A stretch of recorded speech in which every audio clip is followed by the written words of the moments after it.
Kevin Hart just pissed off black people again and reignited the hate mob against them. Now, his response, I personally don't have a problem with. I just don't think it was smart at all to do. He came on specifically to respond back to the recent backlash he was getting because George Floyd family has made it pretty clear they not rocking with Kevin at all. And they made it clear during an interview with Lauren LaRosa when they brought up the Kevin Hart roast and they brought up how Tony Hinchcliffe during this roast, as well as other roasts, disrespected George Floyd, made fun of George Floyd, made George Floyd the subject of discussion when, you know, George Floyd was not in the room, and a roast is supposed to be a roast of the people in the room. Now, he made this clear while talking to Lauren LaRosa, and George Floyd family also did an interview with TMZ. Thank you for joining me. I feel like we always have to have conversations around these things, so you know, I apologize for that, but yeah, I think, you know, sometimes the conversations are needed for people to hear from you guys as George Floyd's family firsthand. So yes. I know you had saw some of the comments that we had made at the Breakfast Club in response to Tony Hinchcliffe and the George Floyd joke that was, you know, said at the Kevin Hart roast. You've done good though, Kevin. The black community is so proud of you. Right now, George Floyd is looking up at us all, laughing so hard that he can't breathe.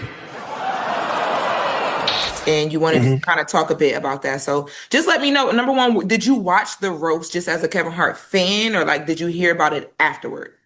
I heard about it afterwards, and I understand a roast. Let me just clarify that. I understand a roast, and well, from what I understand about a roast is about what you know, what you joke about that person specifically. So the reason why I felt kind of uneasy is because I was trying to figure out what did that have to do? What kind of punchline was that? Y'all heard me co-sign those sentiments when I made my video on the joke. I just thought, like, how many more opportunities do black folks have to give Tony Hinchcliffe to disrespect us? George Floyd was not in the room. It was a roast of people in the room. He brought up George Floyd because he knew what he was doing. He has brought up George Floyd in every other roast he has done. And that's something the family has also touched on. This man keeps on bringing up George Floyd to disrespect him. He has this weird obsession with George Floyd, and quite frankly, I think the weird obsession comes because he understands that it's going to piss off black people, and that's his aim when he does these things. He wants to piss off black people. You know, he can't thrive without us. He wants our reaction. And yeah, you know, this time it worked brilliantly, all right? We are calling it out because, you know, at what point is enough is enough? So the brother does speak on that. He does touch on how Tony Hinchcliffe made a George Floyd joke during the Tom Brady roast. You know, and you know, and I'm gonna speak from my point of view is comedy. A roast is a roast is without that one person. Comedy is to make people, you know, laugh and enjoy themselves. It's not supposed to be where you feel some type of way after you leave the room. You're supposed to leave with healing and happiness, you know, and that wasn't the case. And I'm speaking from my point of view about my brother and from my family, but I'm even gonna go as far as the other topics with Bill Cosby. Those are other people's issues, and you don't know what kind of trauma and tragedy that family was going through. So stick to just who you supposed to be roasting. That's just my feeling on it. And, you know, in us covering this, I started to kind of like research, because when I first saw the statement, there was a line about the rep who spoke out for Gianna and the George Floyd organization that said something about you guys, as the family, mentioning his obsession with your brother, with George Floyd. So it made me, you know, in the room, Just Hilarious asked, like, well, was this the first time that he mentioned something? And I went back and I realized that he had gotten some pushback back in 2024 when he joked about George Floyd or made a reference to George Floyd during the Tom Brady roast. Look like the final boss in George Floyd, the video game. But would it be in the second time? Do you feel like it's even more of a disrespect, or like, does that kind of compile onto things for you? I would say it's totally disrespectful. It's totally disrespectful. But I think the brother did a great job at articulating what the general consensus is and critique on the roast and Tony Hinchcliffe bringing up George Floyd during the roast. Now, Kevin Hart came on a Breakfast Club, and I'll be real, Kevin Hart didn't handle this great at all, not one bit. Now, you kind of understand his response and understand his frustration of, hey, I didn't make the joke. Why y'all mad at me? Yeah, the George Floyd joke, it wasn't a tasteful joke to our culture, to our audience, but our audience that's watching the roast, if you're watching the roast, you get why they're doing it. You get why the racial humor is on the table. Like, it's not, I wasn't shocked. Like, that's what they do. Go look at the Tom Brady one. Like, that's what they do. It happens every year when they do a roast. It's not new. This isn't it's not a new agenda. It's not a new approach to comedy. Do you feel like Tony Hinchcliffe went too far when he made that joke about George Floyd?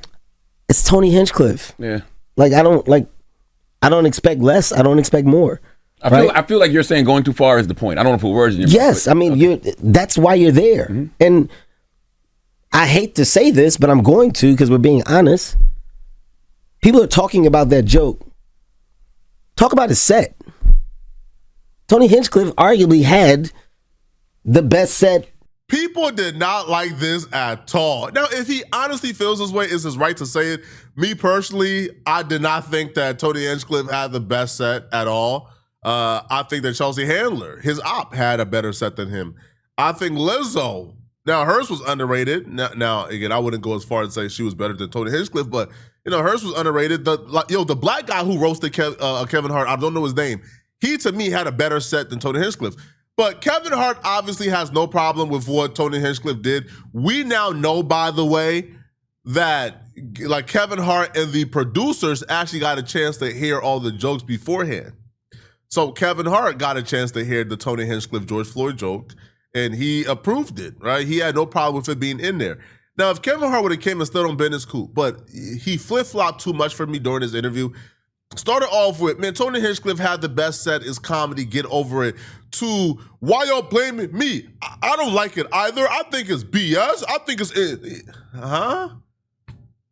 He even said, he called like Steven Jackson, which is like George Floyd homie and really close to George Floyd family, right after the set before it even went public, to apologize to Steven Jackson, say, hey, bro, man, listen, man, it was a roast. It got out of hand, bro. I couldn't do nothing. So if you didn't feel this was a problem, then why did you call Steven Jackson immediately afterwards, right? And the most annoying part of it all is Kevin Hart acting like he had no power whatsoever, that he was powerless and he couldn't have done anything to remedy this situation. Would I tell those jokes? No. But do I get why they're being told? Mm-hmm. Yes. Like, I'm not looking at Pete crazy. I'm not looking at Tony crazy. Like, that's what... I know what you're going to do. Mm-hmm. I know your style of comedy. Did you see the interview that I did with Terrence Floyd, George Floyd's brother? No. So he said... No shot to you. No. He expected you to kind of be the person that would like stop it right in the moment or just not allow for certain things to happen. And he also said he wanted you to come harder. He said if they're going to joke, why you ain't come harder with your own jokes? All right. Racist jokes, I guess. This is actually a good thing to give a rebuttal to. See, then you wish you watched it. They talked about my dead mom and my dead dad. Said that they were running a train on my mom.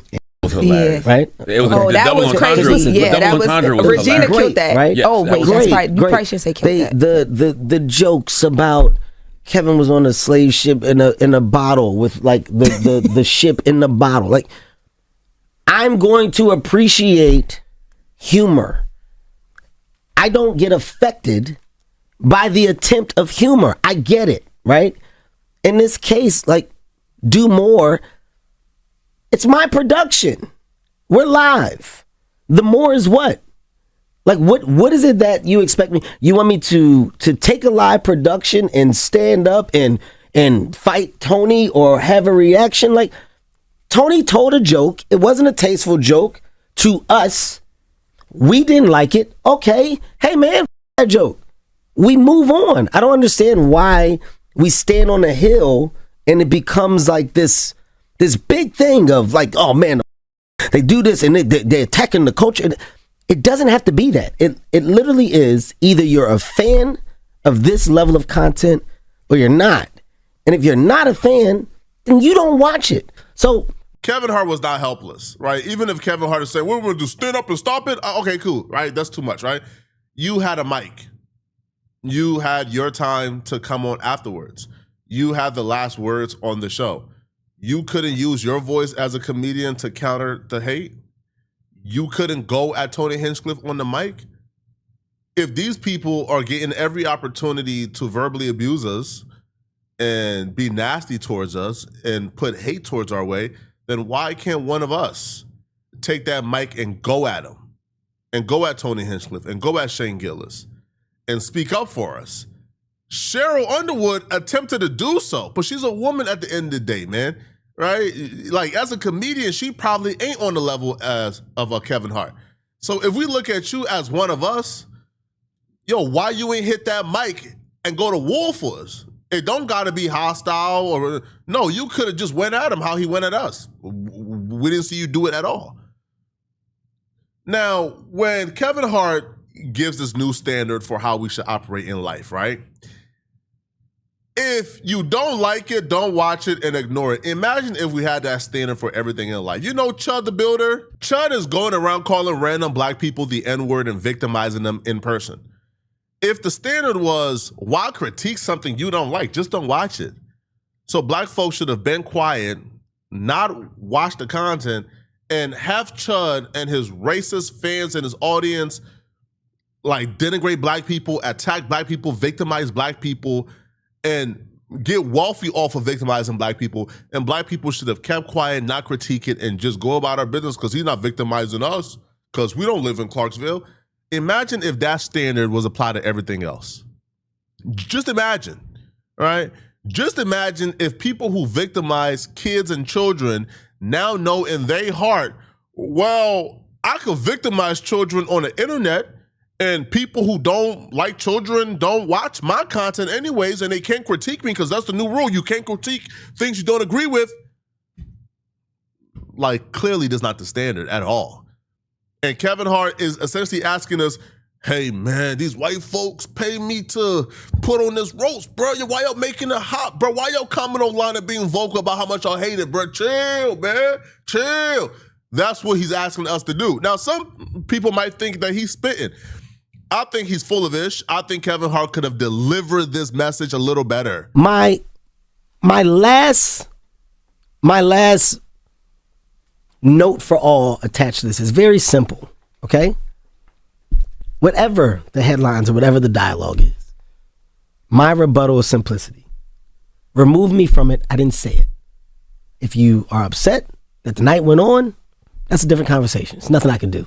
It's a production. It's a live production.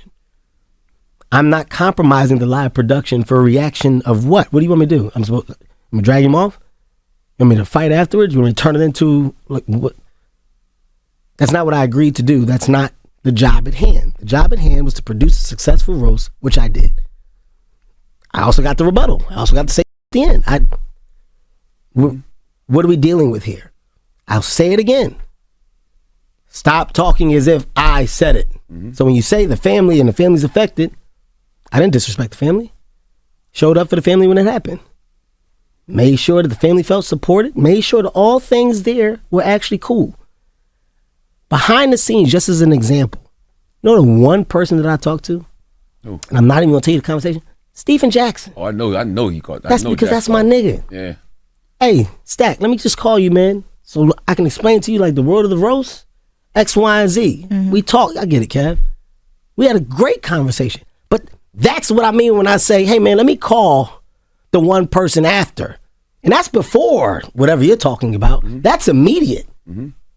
Stack, hey, Tony threw one out there. It's this and this, but you do know that that's what this is a roast. But I just want you to know from my side, that man is on his own.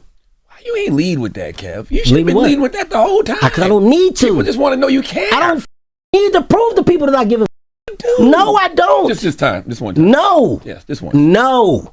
If you open that door, then that's the door that people expect all the time. Why the do I need to do that? I think it's because of how much the George Floyd situation affected so many people. I think I get what you're saying and how you stand on your business, and I respect you for that. I'm not talking about standing on my business.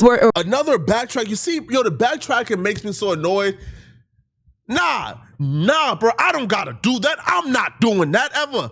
No. I'm not stating on business. No, I didn't say state on business. All right, man. But y'all let me know. People is really upset at Kevin Hart. They're on social media in droves, calling him all type of names, calling him all type of sellouts. Y'all let me know in the comment section, what do you guys think about this, man? If you're still watching, I'm going to see you guys in this video right here somewhere on my screen where I break down how Ray J just ruined his career last night. It's completely over. I'm going to see you guys in this Ray J video. Send me a hype at the bottom if you really want to show support. I'm going to see you guys in this video. I'm out of here, folks. Peace.